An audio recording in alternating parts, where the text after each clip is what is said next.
There, guys. I'm just waking up, but I'm gonna give you guys my take on basically, and this is a shitty fucking camera, so I'm sorry in advance. Just real sorry. Just waking up, but I've been seeing so much fucking flack on Xbox lately because they dropped exclusives to PlayStation. Now, here's the thing. Here's the funny thing. Damned if you do, damned if you don't. In Microsoft's court, they're damned if they do, they're damned if they don't. Okay? I'm not in their court, but I'm just saying, from their perspective and from what I'm seeing, they'd be damned if they did, damned if they didn't. They're going to get hate from PlayStation users for having exclusives only to the Xbox, right? All right? I personally, I've thought that the whole exclusives thing is shit. It's horrible for the consumer and gamer in general, because why would I want to buy both consoles just to play the games I want to play? And that's ultimately what you have to do, is you have to buy both consoles to play the games you want to play. Now, does that mean Xbox gets sales? Yeah, it does. But does that mean PlayStation gets sales? Yeah, it does. Here's the thing, though. The way I'm seeing it is, everyone knows that PlayStation has sold more consoles than Xbox in a heartbeat. They've won the war, all right? There's no actual console war anymore. It's gone. It's over. PlayStation won. Xbox is never gonna catch up to what PlayStation's done. And I'm saying this as an Xbox Series X user, okay? But here's what I believe the strategy is for Microsoft going forward. I mean, let's just be honest. A few of the games they are putting on PlayStation are Xbox-owned properties, which means by buying those on PlayStation, they are effectively making PlayStation hand them a check, slowing PlayStation's growth or progress, but at the same time, kind of not, because they're also making the Xbox properties available, or Microsoft-owned properties available to their competitors' users. So ultimately, what they are doing is they're just siphoning money from Sony. I don't see how no one understands that. How there's this whole exclusivity issue, when exclusivity, honestly, I think is toxic as fuck. I think it is. I think it's just this... why would I want to... If I'm already buying a console, correct? Why would I want to spend double the money? Granted, I'm going to have to, because there's certain games on Sony that I do want. So I'm going to have to buy a PS5 regardless. And I haven't bought one yet, but that was always the plan regardless, because there were some games that were announced a while ago that I still want. I definitely want Helldivers. I want my Earth Defense Force. I want those things. So I'm going to have to buy a Sony when I have, the ability to do so. Right now, I've got other bills that I'm taking care of. But I digress. What effectively they are doing is, I would hate to say they're grabbing change from the barrel, but that's what they're doing. They know they can't catch up to Sony by selling consoles, even with the exclusives they have on the console. They know this, because look at what happened to Starfield. And people who are fucking making this argument are so stupid, right? So stupid. I do not understand. This is going to be the most controversial topic out there right now. They're stupid. Why? Because, yeah, there might not be an incentive to buy an Xbox, but you're looking at games like Starfield, Hi-Fi Rush. They've been out for fucking ages, okay? Starfield, nobody... Look at the fucking review score on Starfield right now. All right? Look at how many consecutive losers. Sorry, guys. If you like Starfield, you're not a loser. I'm just still waking up. But look at how many people are actually playing it. And look at the review status. Just look on YouTube. Starfield sucks. This and this. They've been getting flack on Starfield for going on 5 months now? 7 months? Somewhere in that area? I mean, Power World outsold fucking several copies of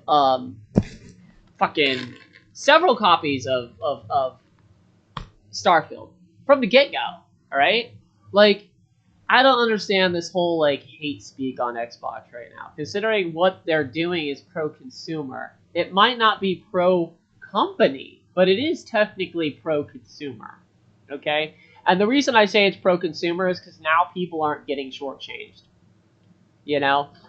And this is a weird, it's a weird industry, because back when they had exclusives, or back when they started laying off of exclusives, there was a hard push, you know, to stay off of the whole, you know, oh, I hate having exclusives, this and this and this, exclusivity. And then there was a talk right after that, oh, well, exclusivity helps sell consoles, so that's why they're doing it. When ultimately, it didn't do anything in terms of help selling console. Honestly, the Xbox is visually unappealing.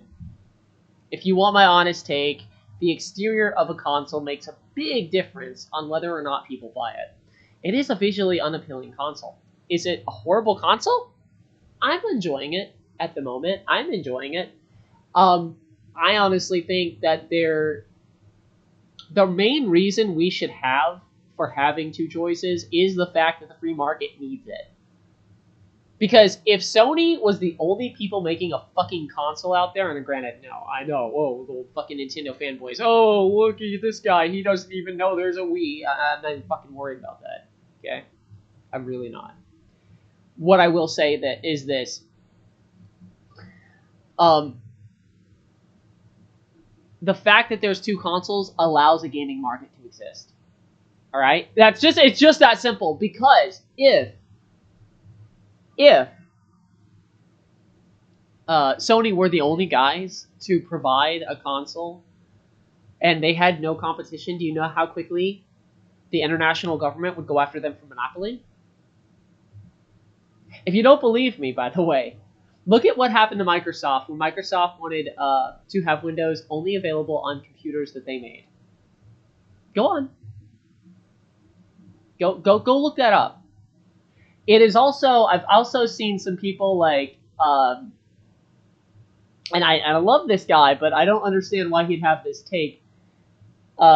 Muda, look, I get it, dude. You want Windows on an Xbox and it would sell like hotcakes. Dude, there's a reason they don't do that, and it stems back all the way to a court ruling they've already dealt with. I know you know this. I know you've got to know this. As a you know, as a guy who does computers and deals with law constantly, you've got to know this. All right? There's just so much hatred toward a company right now in favor of another company right now. They're both fucking billion-dollar industries. Okay, they're both billion-dollar companies. Their evaluations are far higher than yours or mine will ever fucking happen. What does it fucking matter in the long run? Ultimately, I want to see the gaming industry thrive. And I don't think that it would thrive if Sony were the only guys in operation.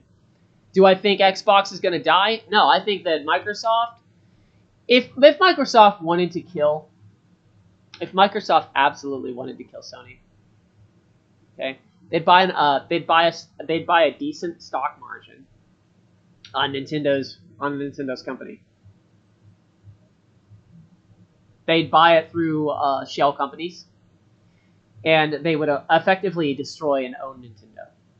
Do I think Microsoft has that money? Hell yes, I do. Have you seen the price of Windows? Have you seen all of their properties? Not just Xbox? Yeah, I definitely believe they have that kind of money. They are in the medical industry as well. They definitely have that kind of money.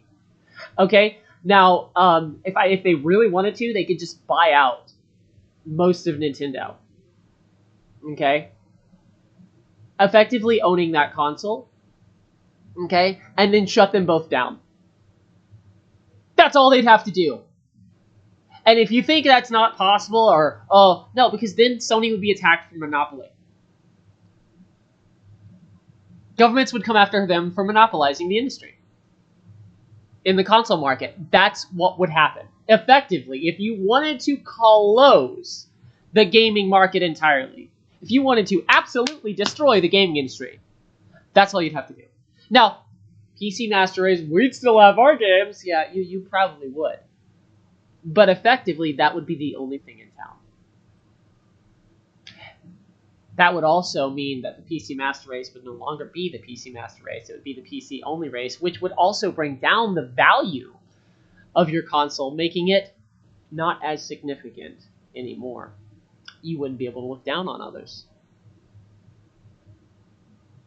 So yeah, that's my take on the entire gaming industry.